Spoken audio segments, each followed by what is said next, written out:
आप में से कितनों ने रैपिडो कंपनी का नाम सुना है? ऑलमोस्ट सबने किया। कितनों ने यूज किया है? अच्छा, सबने यूज भी किया है।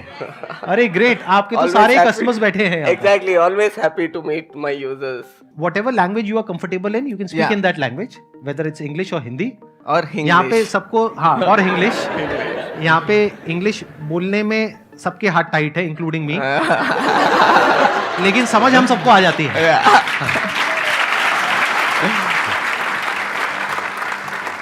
कैन यू जस्ट एक्सप्लेन कि ये आइडिया कहाँ से आया आपके पास में? आप आइडिया देखोगे ना रैपिडो का, और सीधा सीधा बात करेंगे तो ये आइडिया इतना नया नहीं है। कोई और 4 व्हीलर पे कर रहा है, 2 पहिए निकाल दो, हमारा आइडिया है। Right, in A way that is the truth. पर इस आइडिया को करने में देयर वर नो रेगुलेशंस, मतलब वो रूल्स नहीं थे। और ऑब्वियसली इंडिया में अगर एक लड़का और एक लड़की एक ही बाइक में जा रहे हैं, there is a cultural stigma. हम लोग बाइक्स पे चलते हुए बचपन से देख रहे थे, पर एक अजनबी को पिकअप करना फिर भी मुश्किल है। तो education about this segment itself and getting framework rules for this segment has been the biggest battle. और हम लोगों ने बस कहा है कि यार चांसेस ऑफ फेलियर बहुत ज्यादा है, क्योंकि गवर्नमेंट ना मान सकता है, लोग नहीं मान सकते हैं, बहुत सारे चीजें। पर अगर हम लोग ये कर पाए, इट विल बी हिस्ट्री वर्दी। Making a women sit on a stranger's bike and get her dropped to a destination in an evening in a small town, it is history.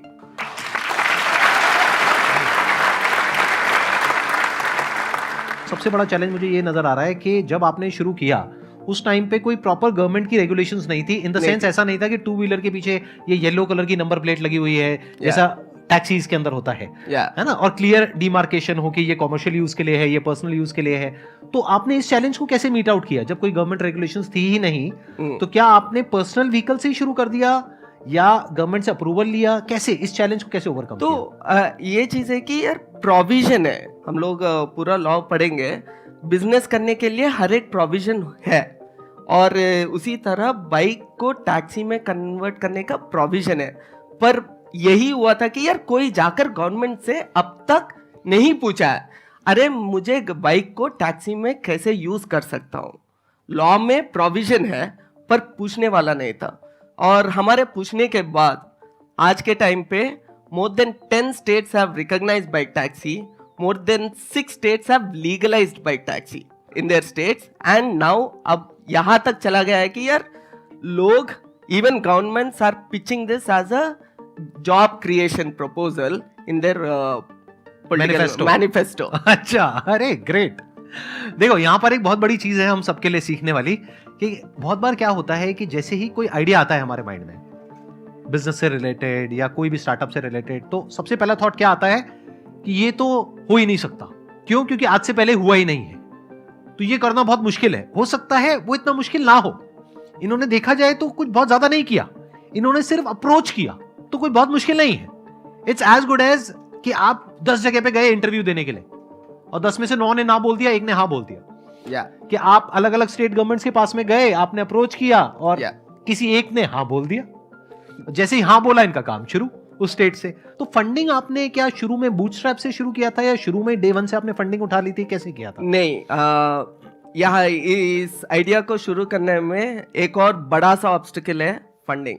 क्योंकि जैसे कि मैं बात कर रहा था, उस टाइम पे ऑलरेडी 2 ऐसे कंपनी है, बड़े कंपनी है जो ऑलरेडी बहुत बड़ा फंडिंग उठा चुके हैं। उनके पास ऑलरेडी $1 बिलियन है।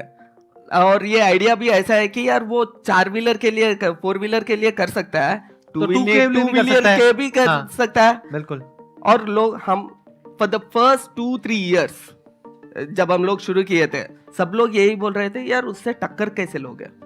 पर हमें पता था कि यार अगर मैं इस प्रॉब्लम स्टेटमेंट को फोकस करूं और सिर्फ इसी पे ध्यान दूं, तो मैं पक्का उनसे बेहतर कर सकता हूं। और वो मकसद नॉट जस्ट मी, मेरे पूरे टीम को भी बस यही बताया था कि यार वो लोग कर रहे हैं और करेंगे भी, और उसके पास पैसे भी है। हमारे पास ना पैसे है, ना रिसोर्सेस है, ना ब्रांड है।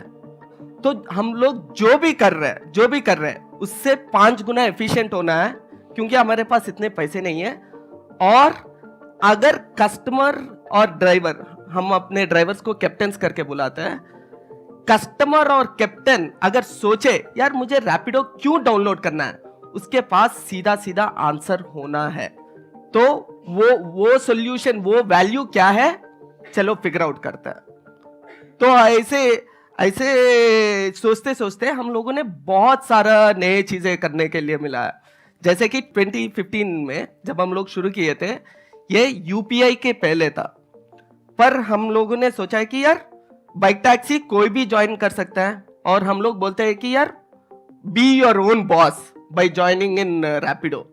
वैसे ही बाकी कंपनीज भी बोल रहे थे अपना खुद का मालिक बनो, ड्राइव करो, टैक्सी ड्राइव करो, खुद का मालिक बनो। हम लोग भी बोलते थे कि यार रैपिडो ड्राइवर बनो, खुद का मालिक बनो।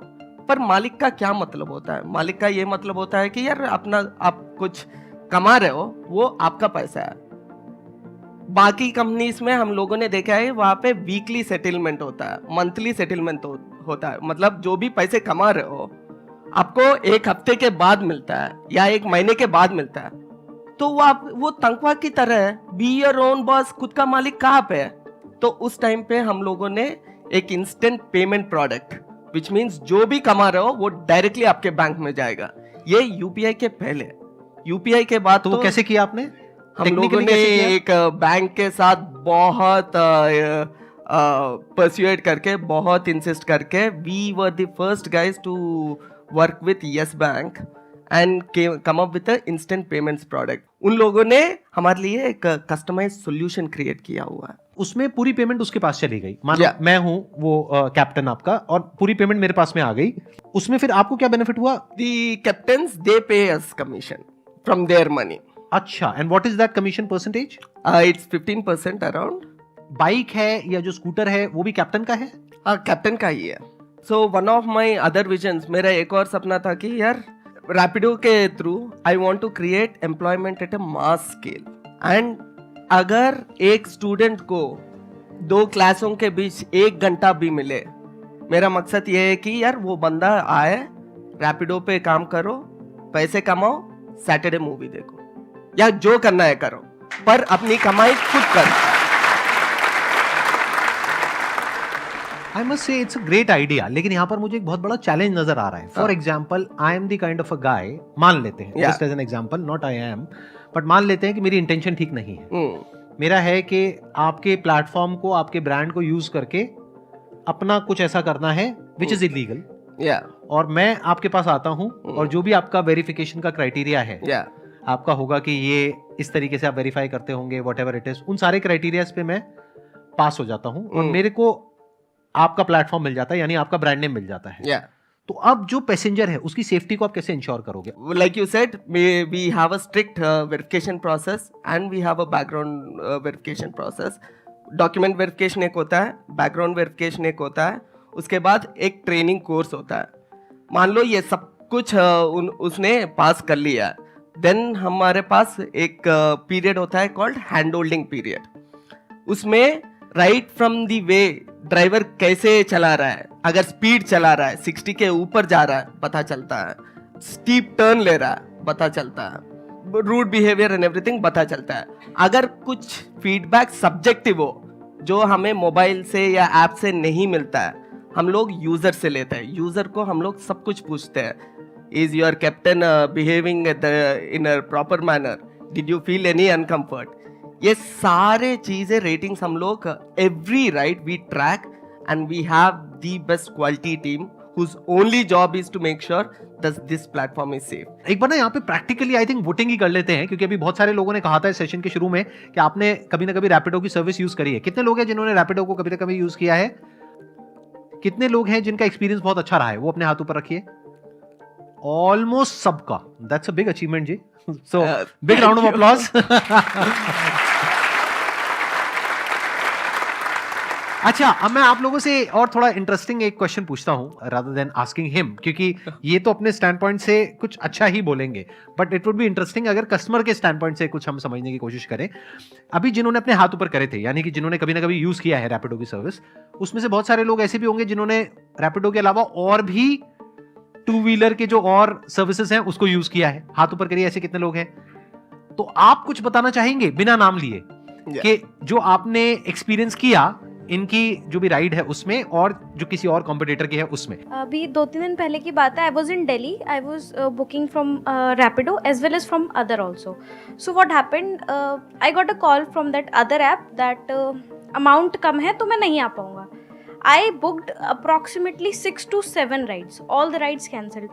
And when I booked from Rapido, just a single ride, it was confirmed. And I was getting late to office and I was like, मैं क्या करूँ? Then I just downloaded Rapido once again. I booked from Rapido and I was very happy. अभी तक आपने it's a positive feedback. ये I'm sure this is going to be a useful feedback for you. Right?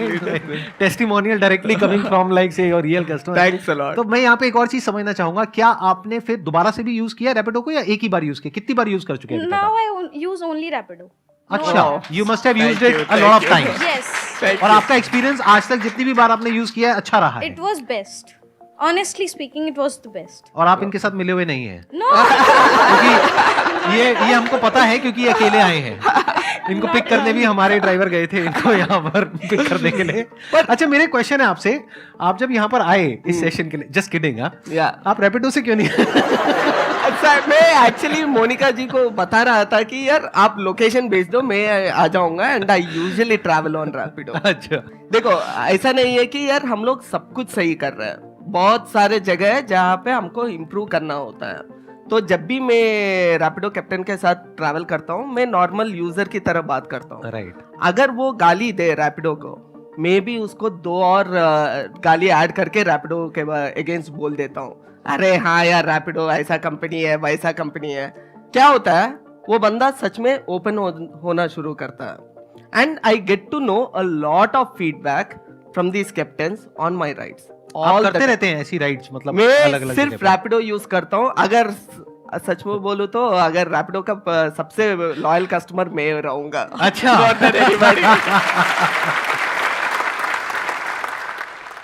Sir नमस्ते, मेरा नाम शुभम है और मैंने रैपिडो कैप्टन के तौर पर काफ़ी मंथ्स काम किया है. और जब मैं कॉलेज में था तो फीस के लिए मुझे रैपिडो एज अ कैप्टन काम करना पड़ा. तो बहुत ही कन्वीनियंट रहा. मेरी 3000 फीस जाती थी मंथ की और मैं बहुत इजीली उसको अफोर्ड कर पाता था क्योंकि मैं काम कर रहा था. आप महीने का कितना अर्न कर लेते थे वहाँ से? सर मैं पार्ट टाइम करता था ऑब्वियसली. हाँ, पार्ट टाइम करते थे. कितना अर्न 5 करते to थे? 10 करता था मैं पहले. तो मुझे 400-500 हो जाते थे दिन के. हाँ, विच इज वेरी गुड.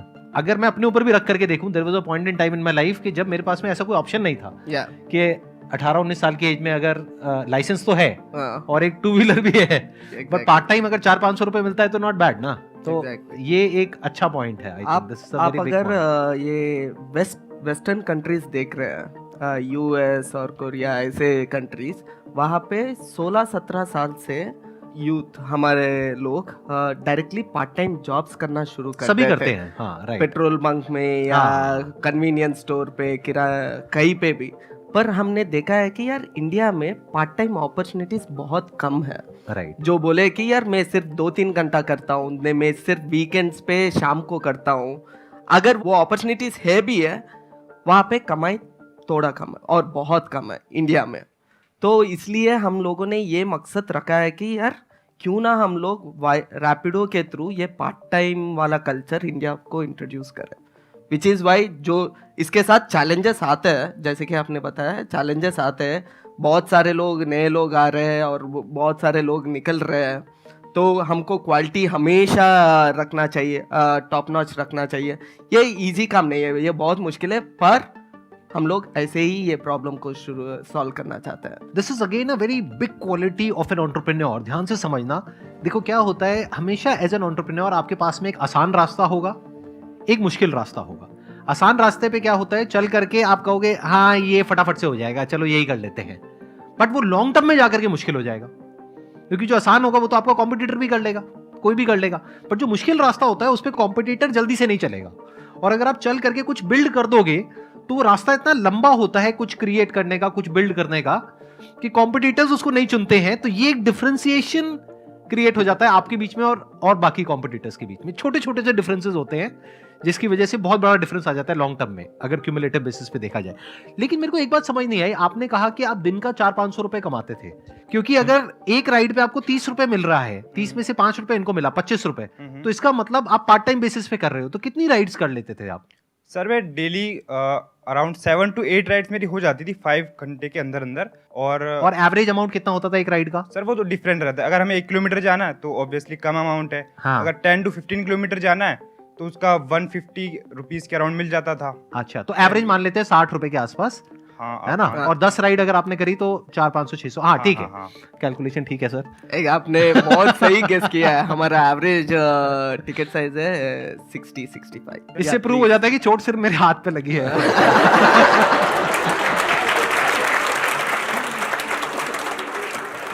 एक चीज हम लोगों ने पक्का किया, मैं और स्पेशली मेरा टीम, कि यार कभी पीछे नहीं गया। जो भी सोचा है, जब भी मुश्किल आया है, जब भी कुछ भी आया हुआ है, हमारे पास पीछे जाना मतलब घर जाना। और घर में हम लोगों को ऑलरेडी मिल रहा था कि यार आप लोग कर क्या रहे हो, तो पीछे जाना ऑप्शन ही नहीं था, सिर्फ आगे बढ़ना ही एक ही रास्ता बचा था। तो we kept on solving and after like 3-4 years then people started to take notice of Rapido. अगर आप सब लोग से पूछता हूँ आपको Rapido कब पता चला है, बहुत कम लोग होंगे जो 6 साल पहले, 4 साल पहले, जो भी पता होगा आपको रिसेंटली पता होगा। आई थिंक पिछले 1-2 साल 3 साल में ही ज्यादा हुआ है, मैंने जो नोट किया है। बट उसके पहले 4-5 साल हम लोग बस एक ही काम किया है, heads down execution.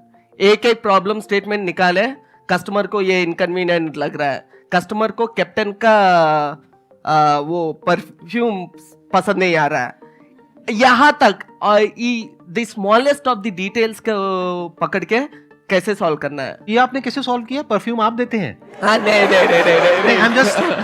I am just curious to know, मतलब ये कैसे सॉल्व किया ये प्रॉब्लम? मान लो कि मतलब कोई है कैप्टन, उसके बहुत स्मेल आ रहा है, how do you solve that problem? So we try to do comms communications. हम लोग लिटरली उनको, हमारे 7 लाख कैप्टन्स को हर बार जाकर यार ये नहीं दे सकते, लगाओ, हाँ, वो ये लगाओ, राइट। बट उनको हम लोग सजेस्ट करते हैं, आपको अच्छा रेटिंग चाहिए तो ये 2-3 चीजें करना पड़ेगा।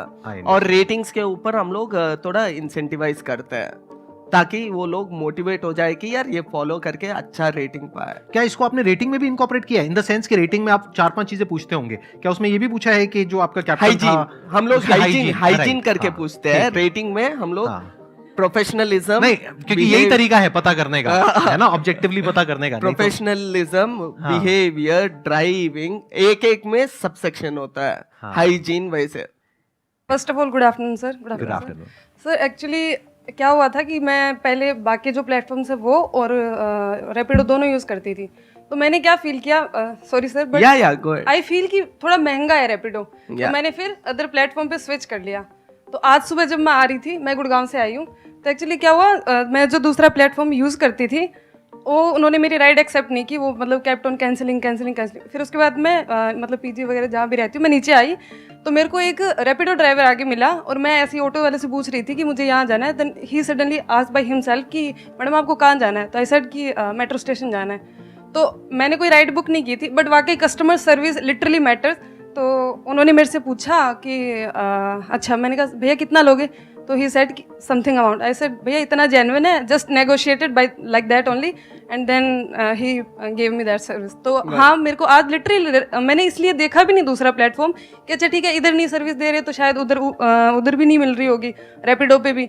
बट वाकई जब मेरे को ड्राइवर मिला ऑन द रोड तो आई रियलाइज कि हाँ, मुझे दूसरा चेक करना चाहिए था, अगर वहाँ कोई सर्विस नहीं मिल रही है तो यहाँ अवेलेबल होगी। तो आपने कहा कि आपको कोई ऐसे ही फिर रोड पे वो मिले रैपिडो वाले और उनसे आपने नेगोशिएट किया और उन्होंने आपको ड्रॉप कर दिया। Yes sir. तो क्या ये ऑफिशियल है अनऑफिशियल है? ये अनऑफिशियल है। और ये एक लीकेज है इनके बिजनेस में, मतलब आप समझ गए, ये इनको लॉस हुआ क्योंकि वो डायरेक्ट हो गया ना। नहीं, लॉस से ज्यादा हम लोगों का पहला कंसर्न ये होता है कि यार हम लोगों ने ये कॉन्सेप्ट इंडिया में लेके आया है अब, और हमें बताया कि यार ऐसे अलग से लोग पिकअप कर सकते हैं, पर कहीं पे कोई भी हादसा होगा नाम आपका आएगा, नाम रैपिडो नहीं, कैटेगरी का आएगा। हाँ राइट, ठीक है, रैपिडो मेजर प्लेयर है, पहला प्लेयर है, पर कैटेगरी के लिए आएगा, और मैं ये नहीं चाहता हूँ। अभी जैसे इन्होंने बताया कि जो कस्टमर है हम्म, उसके स्टैंड पॉइंट से क्या है, वो पैसे बचाना चाहता है। या अब वो बचाने के लिए क्या करेगा, या तो किसी और ऐप पे शिफ्ट होगा हम्म, या फिर वो डायरेक्ट सेटिंग करना चाहेगा जो कैप्टन है उससे। या ये चाहे हम एक्सेप्ट करें या ना करें, बट ऐसा होता है। होता है। तो अब अगर डायरेक्ट सेटिंग हो जाती है और एक इंसान को पता है कि मेरे को रोज जाना है, तो डायरेक्ट में अगर उसको सस्ता पड़ता है तो उसको कोई दिक्कत नहीं है कि वो कैप्टन हो गया, उसके ऊपर ट्रस्ट हो गया बिकॉज ऑफ रैपिडो। लेकिन अब डायरेक्ट एक रिलेशनशिप बन चुकी है उन दोनों की। अब आपको नहीं पता है, और कैप्टन के स्टैंड पॉइंट से भी देखा जाए तो उसको आपको 15% नहीं देना पड़ रहा है, तो उसको भी फायदा हो रहा है। इधर से कस्टमर को भी फायदा हो रहा है। मानो उसमें से 10% का डिस्काउंट उन्होंने कस्टमर को पास ऑन कर दिया, 5% का खुद भी बेनिफिट हो गया, तो उसको तो फायदा ही हो रहा है। तो अगर इस तरीके से ये होने लग गया तो इसको आप कैसे रोकेंगे? How will you stop it? तो दो चीज है। ये हम लोग 15% ले रहे हैं। पहले हमको लगना चाहिए कि यार मैं ये 15% क्यों ले रहा हूं, क्या वैल्यू ऐड कर रहा हूं कैप्टन को। एक बंदा यहां से पिकअप करके वहां दूसरे अनजान जगह पे जा रहा है। अब वहां पे उनको शायद कस्टमर, जान पहचान कस्टमर हो सकता है, ना हो सकता है। हम लोग उनको वहां पे कस्टमर तो दिलवा रहे हैं। जब भी हम लोग दिलवाएंगे तब हम लोग 15% लेंगे। तो हम लोग वैल्यू ऐड कर रहे हैं। हम लोग बस यही सोचते हैं कि यार ये लोग डायरेक्टली जा रहे हैं, इसका हम लोग कंसर्न सिर्फ सेफ्टी पे है, बट वैल्यू पे नहीं है। हमारा प्रॉब्लम स्टेटमेंट ये होता है कि यार ठीक है वो लोग डायरेक्ट कर रहे हैं, हम लोग और कैसे वैल्यू ऐड करके कुछ ले सकते हैं। And we are coming up with solutions wherein we say कि यार मैं अगर आपसे 1 रुपए ले रहा हूं, उसके लिए आपको वैल्यू दिख रहा है कि नहीं। वैल्यू नहीं दिख रहा है, आज नहीं तो कल नहीं तो परसों वो होना ही है। तो एक सिंपल सा मैथ बता देता हूं। हमारा कैप्टन 1 घंटे में 100 रुपए कमाता है। कैसे कमाता है? लाइक एक 1.6 राइड्स, 1.7 इज 1 घंटे में 1.6 राइड्स करता है। सो मोटा मोटा 100 रुपए बना लेता है। अगर वो मान लीजिए खुद एक कस्टमर को अपने खुद से सोर्स करता है, हम लोग जुगाड़ू है, पर वैसे एट द सेम टाइम हमारे लिए 5 मिनट कभी 5 मिनट नहीं है, 5 मिनट 15 मिनट हो सकता है। मैं एक कस्टमर को पिकअप करने गया 9 o'clock, बोलता है भैया मैं नीचे निकल रहा हूँ, नीचे आ रहा हूँ, बस 2 मिनट। वो 2 मिनट होंगे 15 मिनट का 20 मिनट हो जाएगा। Right 15 minute. हाँ, बिल्कुल। इसका क्या मतलब हुआ है? वो 15 मिनट वो बंदा कुछ अर्न नहीं किया है। अगर 1 घंटे में 100 रुपए कमा रहा है, 15 मिनट का वैल्यू कितना होता है? 25 रुपए। अगर वो ये 15% नहीं देना चाहता है, वो इससे झेलना पड़ेगा, क्योंकि वो कस्टमर को कुछ बोल नहीं सकता है। हमारे पास कैप्टन अगर कस्टमर ज्यादा वेट करवा रहा है, वेटिंग चार्ज होता है। वहां पे ट्रस्ट रिलेशनशिप ना, वो वेटिंग चार्ज थोड़ी पूछेगा। राइट। तो इतना बड़ा प्रॉब्लम नहीं है। हाँ, बट आई थिंक इसको टेक से भी मैनेज किया जा सकता है काफी हद तक, कि आप देख सकते हैं कि वो कब चल रहा है, कितना चल रहा है, वो सब personal- वो तो करते ही होंगे आप। करते ही होंगे। हाँ, बट एक बात हमको समझनी है यहाँ पर, हमको सबको, if you are doing something on your own, तो चैलेंजेस ऐसा कभी भी नहीं होगा कि नहीं होंगे। अगर कोई भी ये बोल रहा है, चाहे यहाँ पर चाहे वहां पर, कि मैं बिजनेस कर रहा हूं और सब कुछ सॉर्टेड है, सब कुछ सही चल रहा है और कोई चैलेंज नहीं है, सब स्मूथ है, तो वो झूठ बोल रहे हैं। चैलेंजेस अनलिमिटेड हैं और थे हैं और आगे भी रहेंगे, but we have to constantly figure out solutions, we have to be innovative. But यहाँ पर एक छोटा सा पॉइंट है जो मैं ऐड करना चाहूंगा। एक बहुत बड़ा ट्रैप है जिसमें एक एंटरप्रेन्योर फंसता है जब वो एक बिजनेस को शुरू करता है या करती है। ध्यान से समझना वो ट्रैप क्या है। हम क्या चाहते हैं कि जब हमारी ये प्रॉब्लम्स हैं, सारे सॉल्यूशंस निकल जाएंगे, तब हम उसको लॉन्च करेंगे। ऐसा कभी भी नहीं होता है। तो आपको क्या करना है, पहले सबसे बड़ी प्रॉब्लम देखनी है क्या है जो आप अपने प्रोडक्ट या सर्विस के थ्रू सॉल्व कर रहे हो, उसके साथ में अपने प्रोडक्ट को लॉन्च करो। साथ साथ में आपको और प्रॉब्लम्स दिखेंगी जिसके आपको सॉल्यूशंस निकालने हैं। तो वो हो गया इनोवेशन डिपार्टमेंट। तो एक तरफ से इनोवेशन चलता रहेगा कॉन्स्टेंटली, हमेशा के लिए, और एक तरफ से सेल्स और मार्केटिंग चलती रहेगी। अगर आप ये सोचोगे मैं सारा इनोवेशन कर लूंगा या कर लूंगी फिर इस प्रोडक्ट को लॉन्च करूंगा, तो आप फंस चुके हो, आप बहुत बुरे तरीके से एक ट्रैप में फंस गए हो।